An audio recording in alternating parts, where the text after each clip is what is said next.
Dios le bendiga, mis amados. Amén. Con la ayuda de Dios, aclarándose un poquito la voz, mejorando. Esperemos en Dios que me restablezca por completo en estos días. Vamos a continuar. ¿Qué estamos estudiando? Soterología, la salvación, la doctrina de la salvación, la doctrina de la salvación. Y estamos aprendiendo todo lo que comprende y todo lo que nosotros tenemos que conocer y saber para también transmitirlo a otros y para nosotros también estar seguros de nuestra propia salvación, de nuestra propia salvación. ¿Cuántos pueden decir yo he nacido de nuevo? Aleluya. Después a ver que expliquemos esta noche. No, mentira. Vamos a orar. Padre, yo te doy gracias, Señor, por tu inmenso amor, por tu misericordia, por tu fidelidad. Aquí estamos, Señor, delante de ti. Tú eres el que habla y el que ministra nuestros corazones, el que todo lo ve, el que todo lo sabe, el que todo lo conoce, el que todo lo escudriña. Nada es oculto delante de tus ojos, Señor. Y nosotros cada día queremos, Señor, agradarte más, conocerte más. Revélate, Señor, a nuestra vida por medio de tu palabra. Permítenos comprender y entender estas grandes verdades del Evangelio para que podamos alumbrar con tu luz, oh Padre, y traer de las tinieblas, de la oscuridad a otros, Señor, por la proclamación del Evangelio. En el nombre de Jesús oramos así. Amén y amén. Tomen asiento, amados.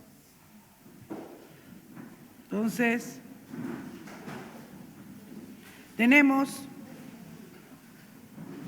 que el proceso de la salvación, que el camino de la salvación que Dios ha trazado, comienza ¿con qué? Muy bien, con el llamamiento, con el llamamiento. Ese llamamiento se hace a través de ¿qué cosa? De la proclamación del Evangelio. No se trata de persuadir a nadie con tus palabras, con tu elocuencia, con tu testimonio que puede ser muy poderoso, pero no es eso lo que convierte. Dice que la fe, ¿por qué viene? Por el oír, y es completo, la palabra de Dios.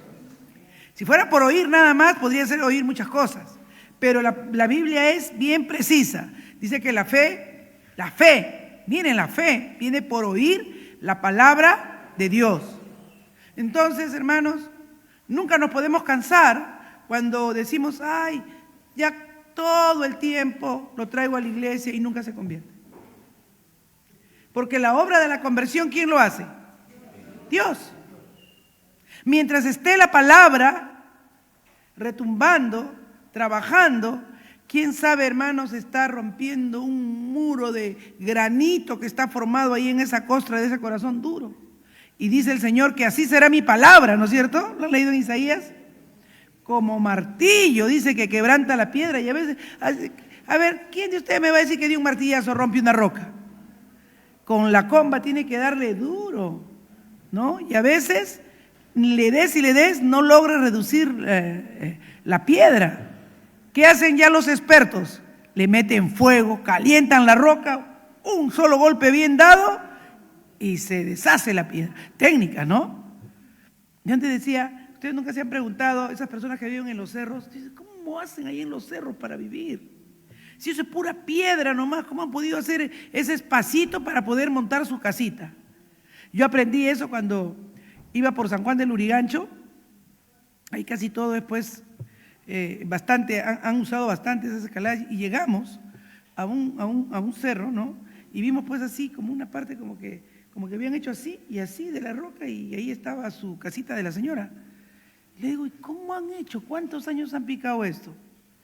Y el Señor dice, no, dice, conseguí llantas y prendió todas las llantas alrededor de la roca.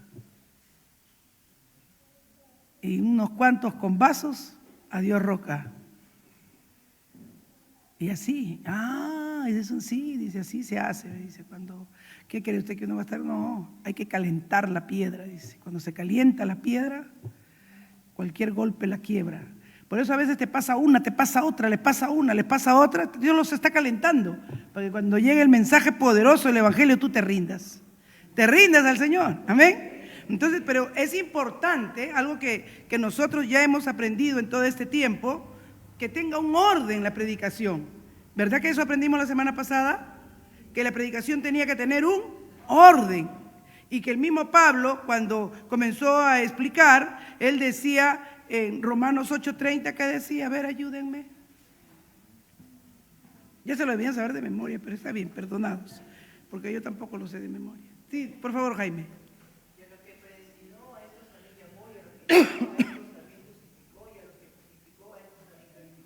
Amén. Entonces nos habla de manera global, ¿no? Dice que Él los llamó, los justificó y, ¿qué más dice?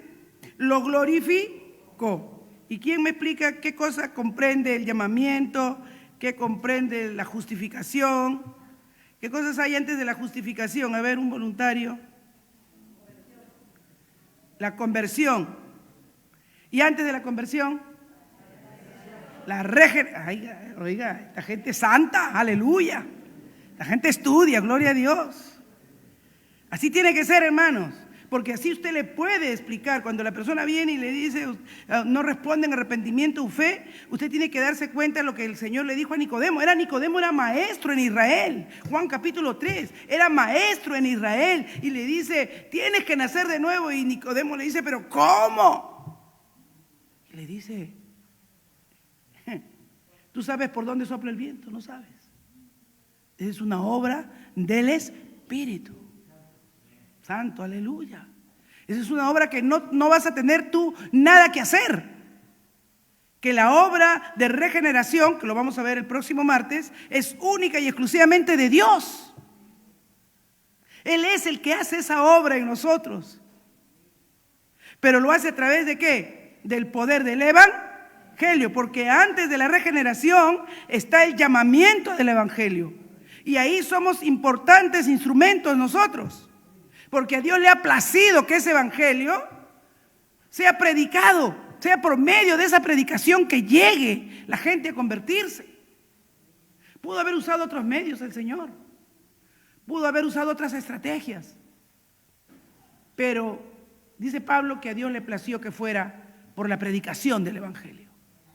Y entonces este evangelio es poderoso y hay que conocerlo bien, y nos llamó, y ese llamamiento es un llamamiento fuerte, es un llamamiento grande, porque lo primero que hace el Señor en ese llamamiento, ¿qué cosa es? ¿Qué decía 1 Pedro 2:9? A ver, así rapidito para recordar.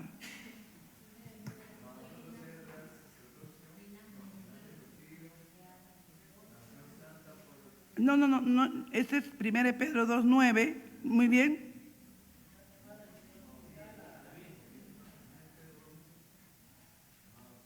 Primera Pedro 2:9.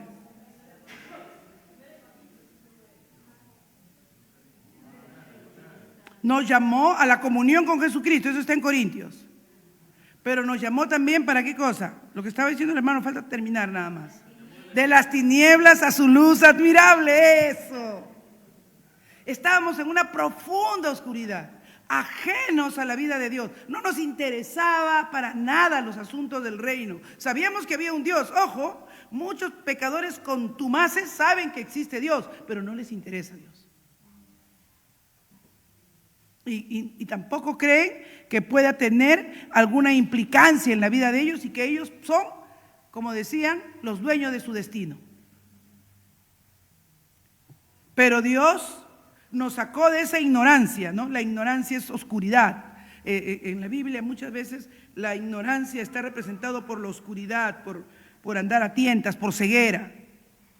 Entonces, de esa oscuridad nos sacó a la luz, dice. Y nos llamó de esa, no, ese fue un llamado, ¿no? De las tinieblas a la luz. Y la siguiente manifestación de ese llamado es que tenía el propósito de que eso que se rompió por causa del pecado, la comunión, el diálogo, ¿no? Ese comenzar a huir de Adán, ya no se huye, ahora se vuelve a él. Por eso no se dan cuenta que siempre que vemos el libro de Isaías dice, volveos a mí, pueblo mío, porque el pecado hizo que le diéramos la espalda a Dios. Que huyéramos de su presencia, que tuviéramos, que sintiéramos que no podíamos estar, no, era imposible, porque Dios es santo. Él no mira el pecado, Él no puede ver el pecado. Por eso también apartó el rostro de su Hijo cuando cargó todas nuestras iniquidades. Entonces, una de las cosas preciosas es que este llamado debe ser una claridad en nuestra vida de que estamos dentro de Dios. ¿Por qué? Porque buscamos la comunión con Él. Un indicador para ti de que las cosas no deben estar bien en cuanto a cómo has comprendido tu conversión es cuando no te interesa tener comunión con Dios. Entonces tienes que preocuparte. Porque lo natural debe ser que tú quieras venir y recuperar el tiempo perdido de no haber conocido a Dios. Entonces, leer la palabra no debe ser algo, lean, únanse al grupo, sigan esto. Debe ser algo natural, ¿no? Puede ser que nos comencemos a hacer las preguntas, ¿me habré convertido o no? Porque el llamamiento comprende la comunión con Dios. Yo me hacía esas preguntas en estos días que estaba estudiando. Creo que muchos se van a comenzar a preguntar si son salvos o no. Porque dice que también nos llamó a su reino y a su gloria. O sea, el que está en Cristo es consciente de que en su vida hay una constante lucha. Porque está en la carne, ¿no es cierto? Y la carne ama los deleites de este mundo. Por eso, ¿qué nos dice Primera de Juan? Hijitos míos, vosotros sois de Dios porque habéis vencido al mundo. O sea, porque la lucha tienen la victoria por medio de Dios. Entiendan estas cosas que encajan dentro del llamamiento de Dios. Cuando hay esa inclinación hacia las cosas del mundo y se menosprecia con mucha facilidad las cosas de Dios, tienes que comenzar a cuestionar tu conversión.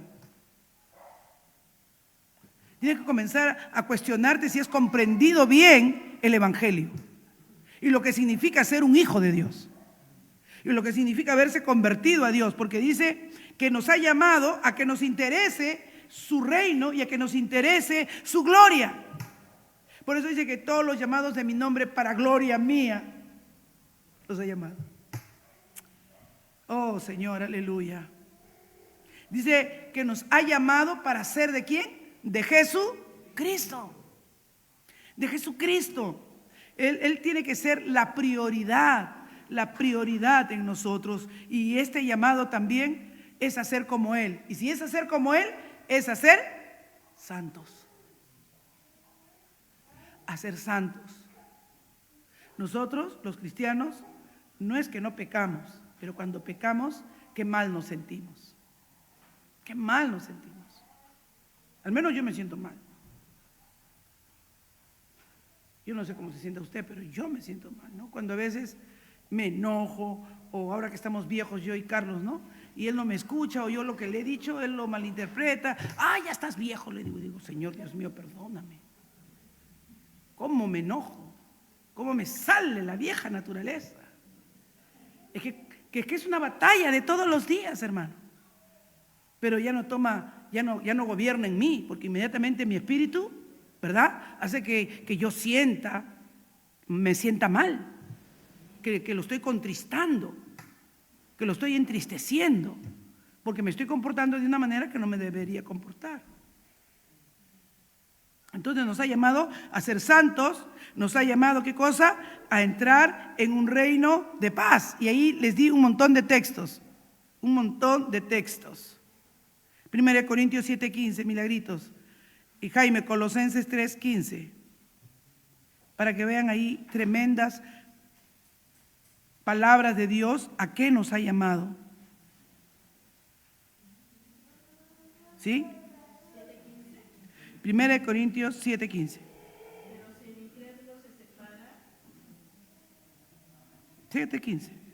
sepárese, pues no está el hermano o la hermana sujeto a servidumbre en semejante caso, sino que a paz nos llamó Dios. A paz nos llamó Dios.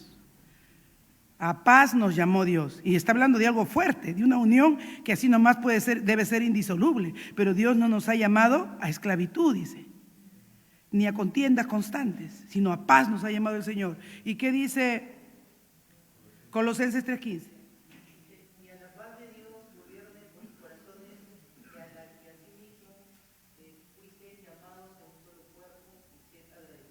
Amén. Entonces, tener una actitud y tener una vida no ansiosa, no angustiada, es producto de la obra también del Señor. A paz nos ha llamado el Señor. Y algo precioso que nos ha llamado es a ser libertados de nuestra propia carne. ¿Qué dice Gálatas 5:13, Rumi? Y Rebeca, búscame Efesios 1:18. ¿Qué dice Gálatas 5:13?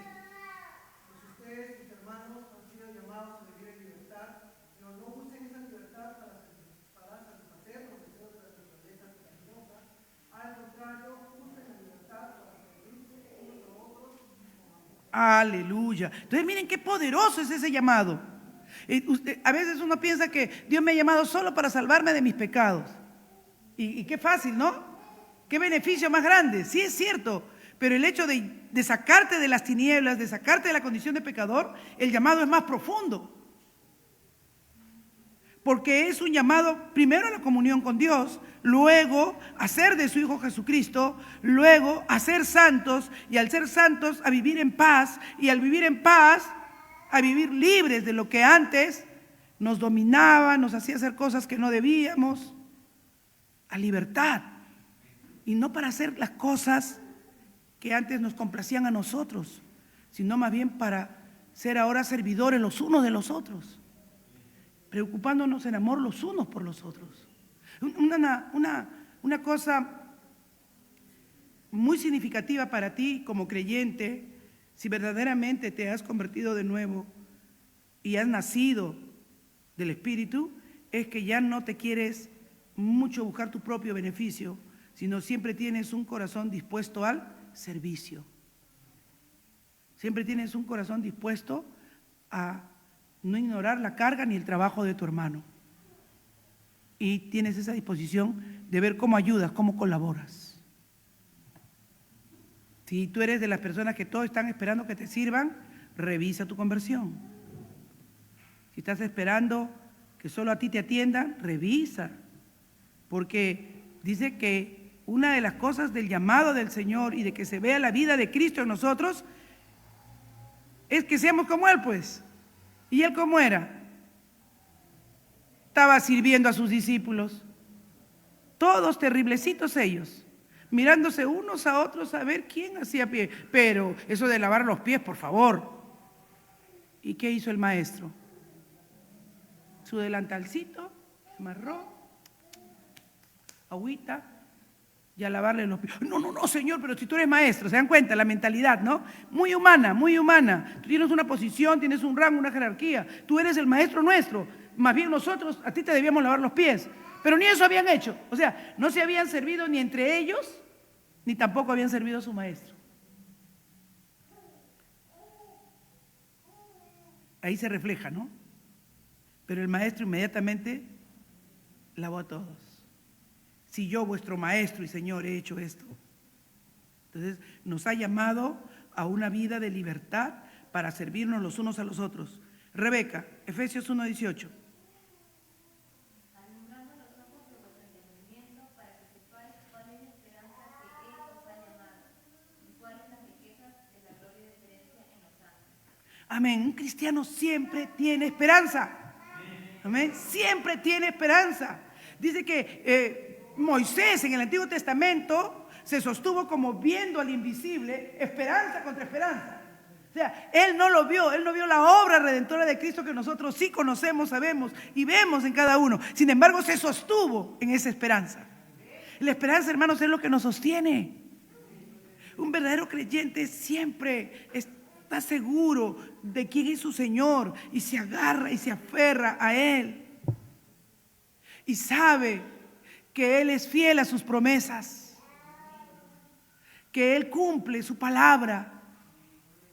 Oh, mis amados, qué maravilloso es cuando estás en ese momento de la desesperación, en el momento de la situación difícil y viene esa promesa del Señor que dice: no te dejaré, no te desampararé, yo estaré contigo en la angustia, aunque pases por el fuego, aunque pases por las aguas, no te ahogarán los ríos. Oh, amados, de pronto tu espíritu comienza a decir: sí, Él es mi Señor, Él es el Todopoderoso, Él es el omnisciente, Él es el que hizo las cosas imposibles posibles. Aleluya. Manténgase. Hay un llamamiento a tener una esperanza firme. Firme. Siempre, junto con la prueba, viene la salida. Ahí mismo en Efesios 4:4, léelo, Rebeca, por favor, ya que estás en el libro.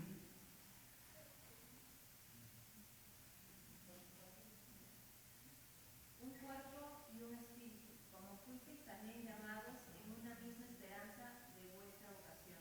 Amén. Un cuerpo y un espíritu. Somos una familia en la fe. Somos el cuerpo de Cristo. Somos una congregación. Por eso, hermanos, es importante que no dejemos de congregarnos. A veces usted puede decir, ay, la hermana siempre está, que ¿por qué no han venido al culto? Que vengan, que esto, que lo otro. A veces los domingos saliendo al frente a invitar, porque somos un cuerpo. Nos necesitamos los unos a los otros. Me gusta mucho esa ilustración que usan muchos predicadores de que cuando hay una llama, un fuego, y tú sacas uno de los carbones y lo pones fuera, rápido se apaga. Para mantenerse en el fuego y en el calor, debe volver a las brasas. Así somos nosotros. Separados unos de otros no hay. La fuerza, el fuego, el poder, la esperanza se mantiene en unidad, alentándose los unos a los otros. Amén. Por eso dice que seamos diligentes en extrañarnos, en mirarnos, en saludarnos. Si ves a algún hermano que se va sin saludar a nadie, ve, alcánzalo. Dile, hermano, Dios lo bendiga. ¿Tiene alguna situación? ¿Lo puedo ayudar? ¿Está pasando usted alguna situación? Porque somos un cuerpo y estamos para alentarnos los unos a los otros en el Señor. Aleluya. Así es que una vida separada del mundo y una vida consagrada para Dios, a santidad. Porque sin santidad nadie verá a Dios. 1 Tesalonicenses 4:7, Erika, léelo por favor. Y Patricia nos va leyendo 1 Pedro 2:20 y 21. Muy bien. Por favor, Erika. 4:7. Amén. Vidas santas, santas, vidas santas. Vidas que otros anhelen tener. ¿Saben? Una vida santa atrae como un imán a los que no lo son. Porque ven en esa persona lo que ellos no tienen. Una vida santa, cuando entra a un lugar oscuro, alumbra. Cuando tú llevas y te esfuerzas con la ayuda del Espíritu Santo a ir cada día, despojándote más, sacándote más de las cosas de la carne, llegas a ser una influencia poderosa para los que están en oscuridad y en tinieblas. Y de pronto quieren un consejo tuyo, quieren que tú ores por ellos. Aunque ellos no se han hecho cristianos, pero te piden por favor que ores. Es como que dicen, a ti Dios te escucha. Yo he tenido vecinos acá en la cuadra que me han pedido oración. No vienen, es de mira a la iglesia de lejos. Pero cuando han estado en una situación difícil me han pedido oración. Porque saben que hay una diferencia entre los hijos de la luz y los hijos de las tinieblas. ¿Qué dice 1 Pedro 2, 20, 21?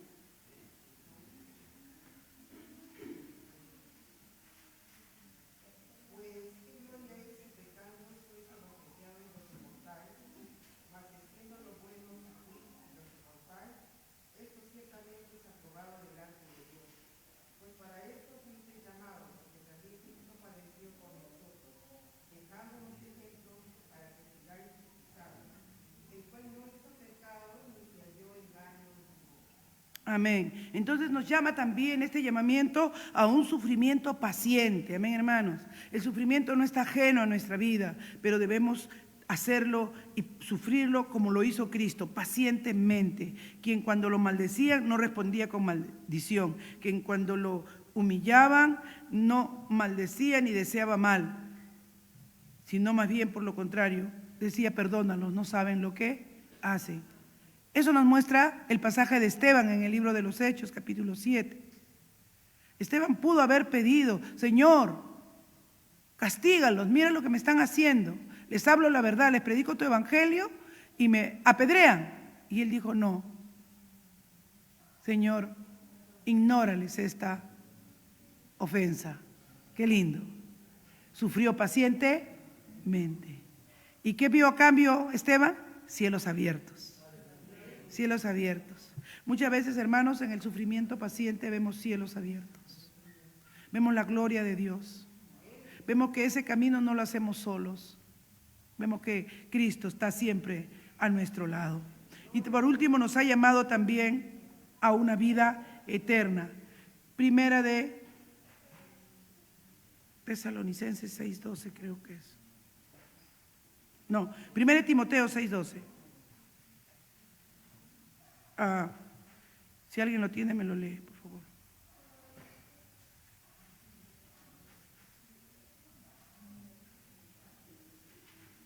Amén. Pelea la buena batalla de la fe. Haz tuya la vida eterna, a la que fuiste llamado y por la cual hiciste aquella admirable declaración de fe delante de muchos testigos. Aleluya, qué precioso texto. Haz tuya la vida eterna, hermanos. Que nada te quite ese gozo inefable de que todo no termina aquí, sino que hay una gloria postrera.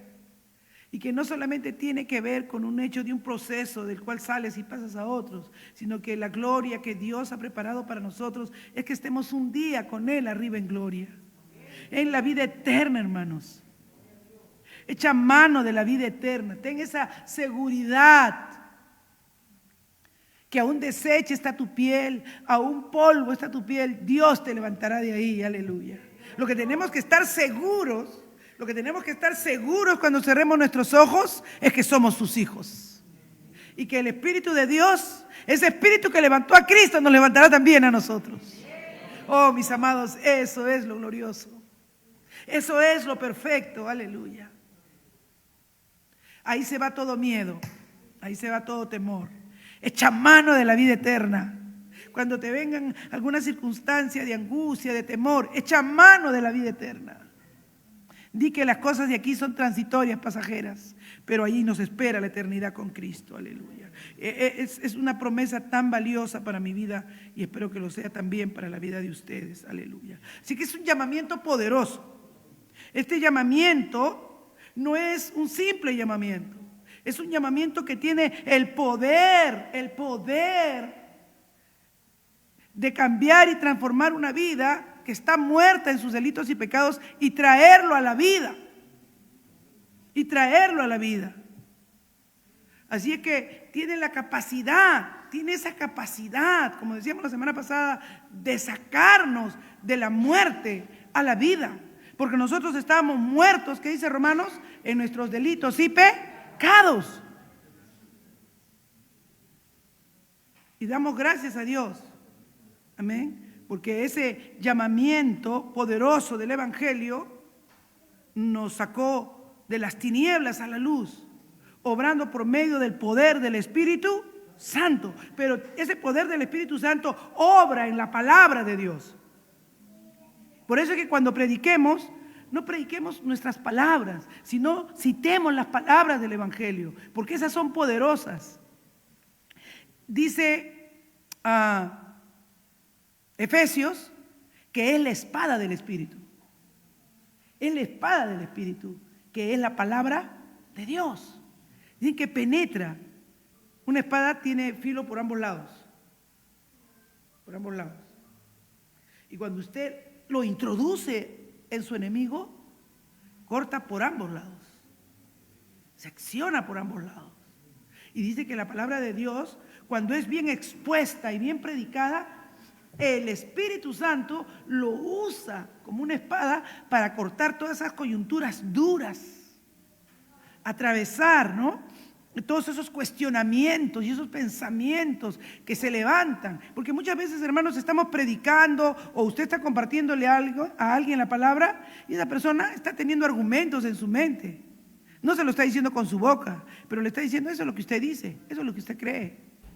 Pero yo pienso esto, y cuando tú estás predicando eficazmente la palabra, más la unción del Espíritu, el Espíritu usa esa palabra para decir, oye, ¿qué? Tú me lees el pensamiento.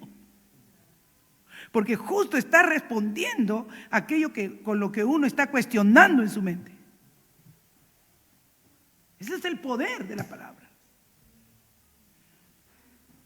Por eso es un llamamiento poderoso. Según de Timoteo 2:14, por favor, hermano Víctor. Obra mediante el Espíritu Santo.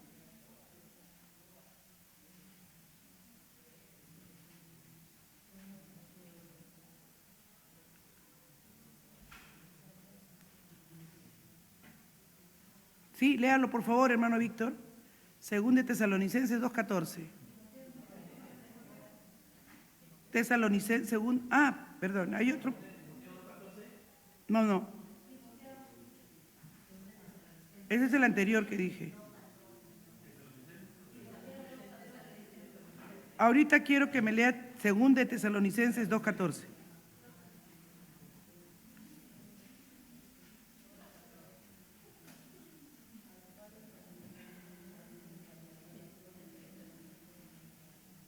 ¿Sí? ¿Lo puede leer? A lo cual os llamó mediante nuestro evangelio para alcanzar la gloria de nuestro Señor Jesucristo. Amén. Así es que esa predicación, Pablo dice, este llamado es por medio de ¿qué cosa? De la predicación del evangelio. Esa buena noticia que tú y yo tenemos que transmitir siempre que predicamos o compartimos la palabra, tiene que tener estas partes que hemos nombrado. Mira, Dios puede liberarte de esta circunstancia y de esta situación. En cada pasaje que vamos a ir mostrando en la medida que vamos desarrollando, yo espero que todos podamos salir predicadores excelentes, amén, para que haya una respuesta, porque una vez que tú expones la palabra y expones el evangelio, también tiene que haber una respuesta de parte del oyente. Entonces, ¿qué hace que un llamamiento sea eficaz? ¿Qué hace que un llamamiento sea eficaz? Amén. Que tenga los elementos principales, que tenga primero una explicación de los hechos concernientes a la salvación, que tenga una explicación clara sobre qué cosa pasó por causa de haber desobedecido a Dios. Mínimo, esa explicación de los hechos concernientes a la salvación debe tener 3 puntos. ¿Cuáles son esos 3 puntos? Primero, todos los seres humanos somos ¿qué cosa? Pecadores. Facilísimo. Romanos, ¿qué número? 3:23, gloria a Dios. Ay, ya estaba preocupado.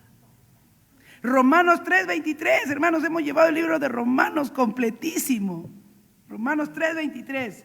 Todos los seres humanos somos, ¿qué cosa? Pecadores. Todos. Y ahí les ha soplado, les ha puesto. Por eso no le quiero dar mis notas ahí a... ¿Qué más? La paga del pecado, ¿qué cosa es? Muerte. Ya, eso está en Romanos, ¿cuánto? 6:23. ¿Y qué más debe tener? Jesucristo murió para pagar el castigo que merecía. ¿Qué cosa? Nuestro pecado, porque si le has dicho que en Romanos 3:23 que la paga del pecado, que todos los seres humanos somos pecadores y que la paga del pecado es muerte, entonces alguien tenía que pagar las consecuencias de nuestros pecados. Por eso es importante que tengamos ese orden cuando explicamos, cuando orientamos a alguien, cuando le tratamos de hacer de entender. Si hay personas que no trabajan bien esto y van avanzando, ya acepta a Cristo, te va a solucionar todos tus problemas. Eso no es conversión. ¿Qué tiene que haber para que haya conversión? Arrepentimiento. Muy bien, Alicia. Arrepentimiento y fe. ¿Fe en qué cosa? En Cristo, en que la obra que Él hizo Este primer punto que le explicamos con claridad, los hechos de que por qué no nos interesan las cosas de Dios, por qué no obedecemos los mandamientos con facilidad. No, yo no robo, yo no mato, yo no hurto, pero ¿eres envidioso o no? Ahí se quedan callados. ¿Eres orgulloso o no? Oh, ahí se quedan meditando y pensando. ¿Se dan cuenta? Porque la gente siempre le llama pecado a los extremos, ¿no? No mato, no fumo, no drogo, no me emborracho, bueno, ya. Pero a ser orgulloso, hasta ahora algunos se dicen cristianos y son orgullosísimos. Y tremendo pecadazo que tienen, porque miren, al borracho no dice Dios que lo mira de lejos, pero al altivo sí. Así que no sé cuál pecado es peor. Tenemos que mirar a la luz de la palabra.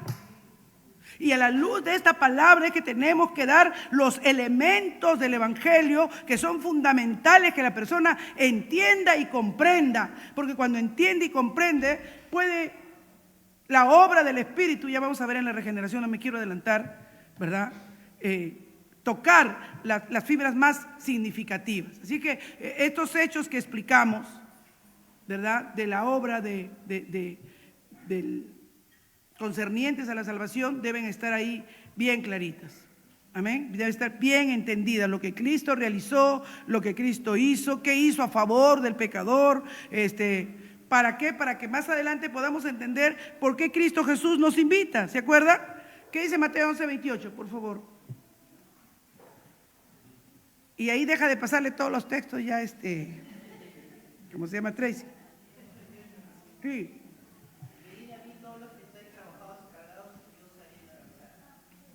Amén. Entonces, claramente hay una invitación. Claramente hay una invitación. O sea, yo escucho el mensaje del Evangelio y cuando el mensaje del Evangelio es bien explicado, bien expuesto, necesariamente tienes que decirle, ahora lo que te queda es, ¿aceptas esta verdad? ¿Aceptas esta condición en que tú estás? Que estás alejado de Dios, que no lo has honrado, nunca lo has glorificado como Dios, ni has reconocido. Te ha parecido más bien que te daba pena, que por qué mandó a su hijo, que por qué se murió. Ahora te das cuenta que fue por ti que se murió. Que su sacrificio y que su obra en la cruz fue para que tú pudieras venir a Él. Hay una invitación de Cristo, dice, venid a mí todos los trabajados y cargados y yo os haré descansar. ¿Qué más dice el verso 29? Llevad mi yugo sobre vosotros y aprended de mí, que soy manso y humilde de corazón, y hallaréis descanso para vuestras almas. ¿Por qué? Porque los que no tienen a Dios no son ni mansos ni humildes. Es lo primero. Yo miro mi propia vida, de manso y humilde no tenía pero nada, hermanos. Podía tener de pobre, de cualquier cosa, pero de manso y humilde no tenía ni un pelo. Pero dice que el Señor, ven, yo te invito a que vengas a mí para que aprendas. Wow. Y hallaréis descanso para vuestras almas, porque mi yugo es fácil y ligera mi carga. La carga que tú estás teniendo ahora, con la vida que estás llevando, con las situaciones que estás viviendo, son enormes para ti, pero todo eso Cristo Jesús lo llevó en la cruz. Tú se lo vas a pasar a Él, pero Él te va a pasar su propio yugo, que es un yugo de amor, de cambio, de transformación, de nueva vida. Y ahí el Evangelio tiene que ser, ¿qué cosa? Explicado, y tiene que haber siempre una invitación en la cual la persona reconozca su condición de pecador. Y ahí es donde, cuando comenzaron a hacerse las evangelizaciones masivas en los estadios, en todos estos lugares de predicación del evangelio que se hacían por campañas que se llamaban antes, se explicaba claramente el evangelio y luego se invitaba a que vengan a Cristo a recibirlo como su Señor y su Salvador, y que Él era el que podía cambiar y transformar sus vidas. Pero yo no sé en qué momento de la historia, en este tiempo, porque yo me convertí en una campaña evangelística que pasaba por televisión, Billy Graham, y entendí claramente que necesitaba a Cristo. Entendí claramente mi condición pecadora. Pero en estos últimos tiempos, cuando miro el llamado, es más, Cristo te va a solucionar el problema, Cristo te va a dar tu carro, Él te va a hacer una reina, te va a hacer, o sea, no hay un pecador arrepentido. No hay un pecador arrepentido. No hay alguien que ha reconocido que estaba alejado de Dios, que no tenía la vida de Dios, que estaba en oscuridad o que estaba en tinieblas. Y hermanos, tenemos que mantener, al menos en esta iglesia, la predicación completa del Evangelio. Sin arrepentimiento nadie verá a Dios. Nadie. Nadie se podrá salvar. Porque el Señor dice, vengan a mí. La invitación se tiene que dar. Y tenemos que hacer llamado a la conversión. Tenemos que hacer llamado a la conversión. Pero el mensaje tiene que ser claro, para que la persona sepa que no viene para que le saquen del problema, para que pueda pagar su deuda, para que se cure de su cáncer, sino que viene porque es un pecador y porque necesita a Cristo como Señor y Salvador.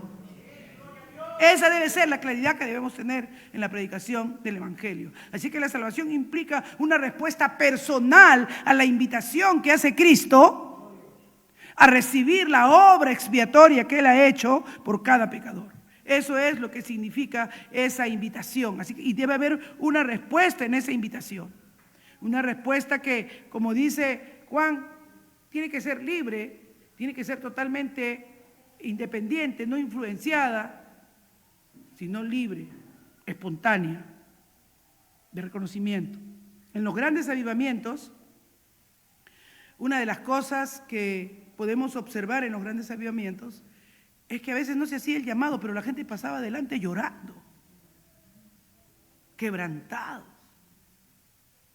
Dice que cuando este señor, que es muy conocido por su mensaje Pecadores en las manos de un Dios airado, Jonathan Edwards, predicaba, wow, decía, ya la leche está puesta y el fuego del infierno está ahí. ¿Crees que vas a huir? No huirás porque las llamas del infierno. Dice que la gente ya sentía que se quemaban sus pies. No esperaban para que termine a predicar y ya estaban en el altar. Podían sentir el peso, la culpa de sus pecados y sabían que les esperaba el fuego eterno. ¡Wow! Para eso necesitamos unción y poder del Espíritu. Necesitamos tener ese celo poderoso por predicar el Evangelio poderoso de Dios. Juan 1, 11, 12 dice, a los suyos vino y los suyos no le recibieron, pero a todos los que le recibieron les dio el derecho de llegar a ser hijos de Dios. Es decir, a los que creen en su nombre. A los que creen en su nombre. Y su nombre es toda la persona de Cristo. Su nombre es todo lo que Cristo hizo, todo lo que Él es, todo lo que Él significa. Significa que comprenden que el amor de Dios ha sido tan grande que no ha escatimado a su unigénito Hijo.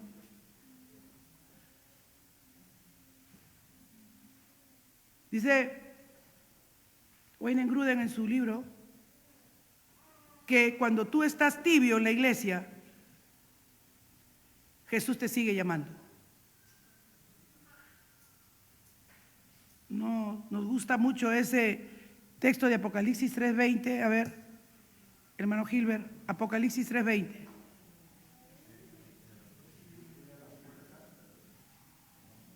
Sí, muy bien. Apocalipsis 3:20. He aquí yo estoy a la puerta y llamo.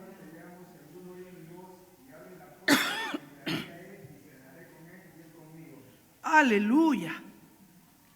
Muchas veces nosotros hemos usado este pasaje para predicar en campañas evangelísticas a gente que no conoce a Dios, pero también dentro de la iglesia hay gente que no ha entendido el Evangelio. Dice que el Señor, te estoy llamando porque yo no te he llamado para sacarte solo del problema o para solucionar tu situación o para curar tu enfermedad. Yo te he llamado para estar contigo. Miren, entraré a Él y cenaré con Él. Eso es intimidad, comunión. Y Él conmigo, o sea, habrá un compartir. Ese es el llamado del Señor. Por eso es que debe ser preocupante cuando en nosotros no hay ese anhelo, ese deseo de compartir con el Señor. Miren, cuando yo tengo, hoy día, que tenía que compartir la palabra, estaba angustiada por mi garganta. Decía, Señor, y si me voy a ahogar como el otro día, que no voy a poder hablar. Me fui hasta el mercadito, me compré un jarabe, que no me gustan los jarabes. Me fui a comprar un jarabe para tomar, porque quería que mi voz esté clara. Después estaba haciendo, y bueno, tuve que dar un apoyito a mi hija que tenía que salir a unas consultas. Y yo había pensado en mi mente, no voy a cocinar, voy a comer cualquier cosa nomás para que pueda repasar mejor mis textos. Quiero aprenderme de memoria, ¿no? Toda la arquitectura del proceso del plan de salvación. Y no, y Emily me dijo, mamá, por favor, ya. Pero yo mientras cocinaba, estaba pensando esto, aquello. ¿Sabe qué pensaba? Ezequiel 37, los huesos secos.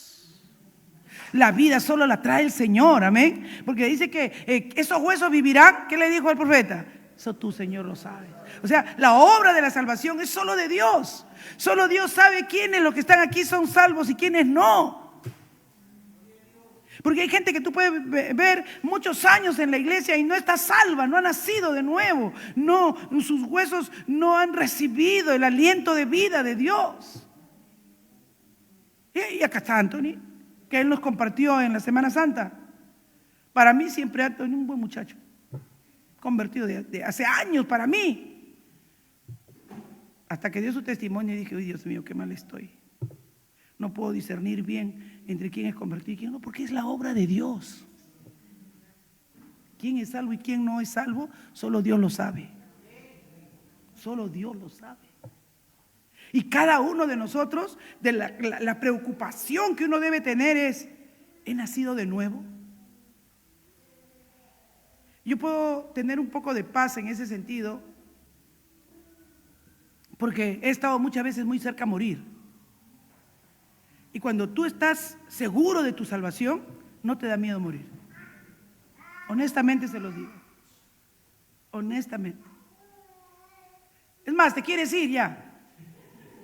De verdad, ahí está mi hija, Emily. Yo le dije una de las madrugadas en que te acuerdas, no mamá, lucha mamá, no te mueras mamá. Es que ya no podía más, estaba sufriendo mucho. Ya estaban grandes mis hijos ya.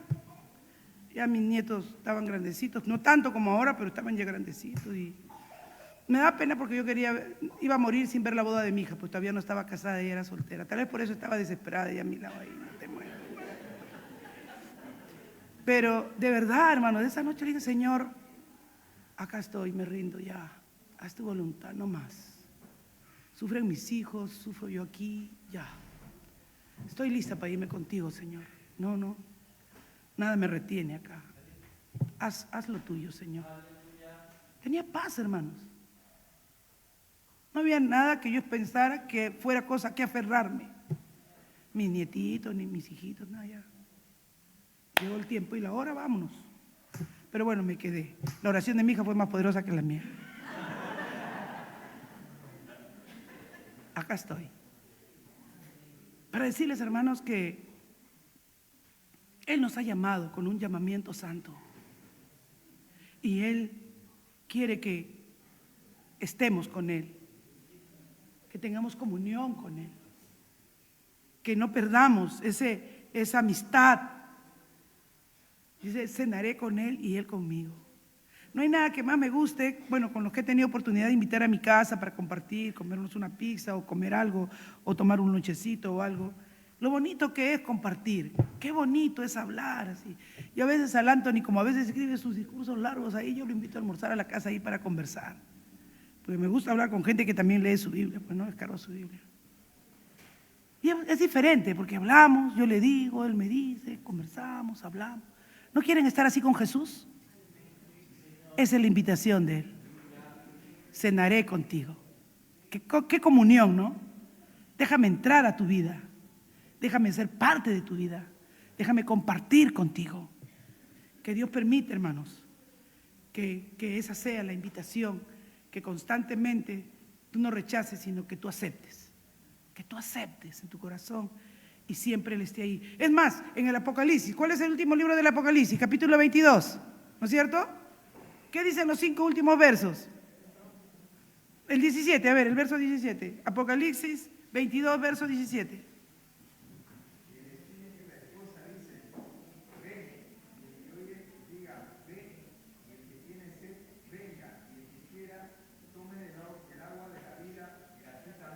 Amén. O sea que la obra del Espíritu y la obra de la iglesia es invitar al pecador. Ven, ven, ven, ven. Siempre ese llamado. Venid a mí los trabajados, los cargados. Ven, ven a mí. Hermano, ven al Señor confiadamente en esa obra preciosa que le he hecho. ¿Por qué estamos todos nosotros necesariamente involucrados en dar esa respuesta a Cristo? Tenemos que responderle plenamente al Señor. Amén. Hay una necesidad, ¿no?, de que cada uno de nosotros respondamos a Dios en arrepentimiento y fe, pero al mismo tiempo entendamos y comprendamos que es importante, que tenemos que dar testimonio. Pablo decía, ¿qué decía Pablo? Soy deudor a judíos y a gentiles.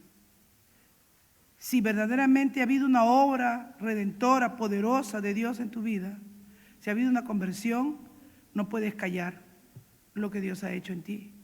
Tenemos que predicar. Tenemos que predicar porque la gente tiene que responder. Necesariamente tiene que haber una respuesta de sí o de no. Para que no tengan excusa. Para que no digan, no, yo nunca escuché. El Señor dice, ven. La fe salvadora, amén, la fe salvadora va a obrar en la vida de cada uno de nosotros de una manera cuando sea completamente comprendida la obra de Cristo. Cuando tú llegas a comprender a plenitud lo que Cristo ha hecho y el Espíritu Santo te ilumina y te alumbra, obra un misterio tremendo que vamos a ver la próxima semana que se llama nuevo nacimiento.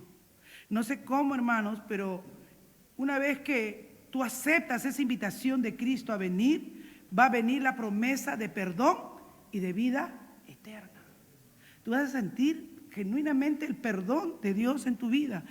Esa invitación es para que al aceptar a Cristo en tu corazón también puedas tener las promesas que Dios ha hecho para los que son suyos. Solamente lo que dice Juan 3:16, que se lo saben de memoria. Porque de tal manera amó Dios al mundo, que ha dado a su Hijo unigénito, para que todo aquel que en Él crea no se pierda, mas tenga vida eterna. O sea, hay una promesa implícita en esa invitación a venir y aceptar a Jesús. Cuando lo aceptas, recibes dos cosas trascendentales. Primero, recibes perdón. La comunión con el Padre se restaura. Ya no estás ajeno a la vida, ya eres hijo, amén. Ya eres hijo. Y segundo, la muerte ya no tiene poder sobre ti. Tienes la vida eterna. Esas dos cosas maravillosas son las promesas para aquellos que se han arrepentido y han aceptado la obra de Cristo en la cruz. ¿Quién no puede querer seguir predicando? Por eso el mensaje en el libro de los Hechos de Pedro y los mensajes más adelante de Pablo que decían, en Hechos 2:28 dice, Pedro les dijo, arrepentíos y bautícese cada uno de vosotros en el nombre de Jesucristo para perdón de los pecados y recibiréis, ¿qué cosa? El don del Espíritu Santo. ¿Por qué era necesario recibir el Espíritu? Porque ¿quién nos levantará de este cuerpo de muerte? El Espíritu. ¿Quién resucitó a Cristo de entre los muertos? El Espíritu Santo. Por eso dice que dice primera en Efesios capítulo 1, esta es la garantía que tenemos. Esta es las arras de nuestra herencia. Ya no nos quedaremos aquí. Podemos cantar tranquilamente, mi alma volará, al son de las trompetas, mi alma volará. Amados, ¿por qué es entonces importante el llamamiento del Evangelio? ¿Por qué? Bueno, me ha ganado el tiempo, lo veremos la próxima clase en que vamos a ver el segundo punto, la regeneración. Amén. El nuevo nacimiento. Vengan listos con Biblias a aprender sobre el nuevo nacimiento. Pero no quiero terminar esta noche. Si en algún momento, en algún instante, mientras hemos estado exponiendo en lo que consiste el llamado a la salvación, has sentido esa necesidad de volver a decirle, Señor, aquí estoy, sé mi Padre, de verdad, me arrepiento de tantas cosas, te anhelo, te necesito, perdóname, necesito sentir el gozo de la salvación, el perdón de mis pecados, tener la paz y la tranquilidad de la vida eterna. No dejes pasar esta noche, amén. Aquí estamos para orar, para pedirle a Dios, para gozarnos con esa decisión firme e irrevocable de ser hijos de Dios. Si hay alguien en esta noche, pues hacemos la oración. Pero si todos somos hijos de Dios, amén. Pero si hay alguien que quiere la oración, la hacemos. Amén. Listo. No hay nadie, todos son hijos de Dios entonces. Padre, gracias. Gracias por tu inmenso amor y por tu misericordia. Por tu fidelidad para nuestra vida, Señor. Tú eres fiel aunque nosotros seamos infieles. Es importante, Señor, que anunciemos este evangelio porque ¿cómo invocarán a aquel de quien no han oído? Oh Padre, ¿cómo van a creer en alguien del cual no han oído? ¿Y cómo van a oír si no hay quien les predique, Señor? Es que necesitamos entender nuestra responsabilidad con nuestro prójimo, con cualquiera, Señor, que necesite conocerte. La obra es tuya, la salvación es completamente obra tuya, Señor. Pero la responsabilidad de anunciarla es nuestra y es a toda criatura. Gracias, Dios. Gracias. En el nombre de tu Hijo Jesucristo y por el poder de tu Espíritu Santo, sigue obrando en cada uno de nosotros. Amén. Dios le bendiga, mis amados.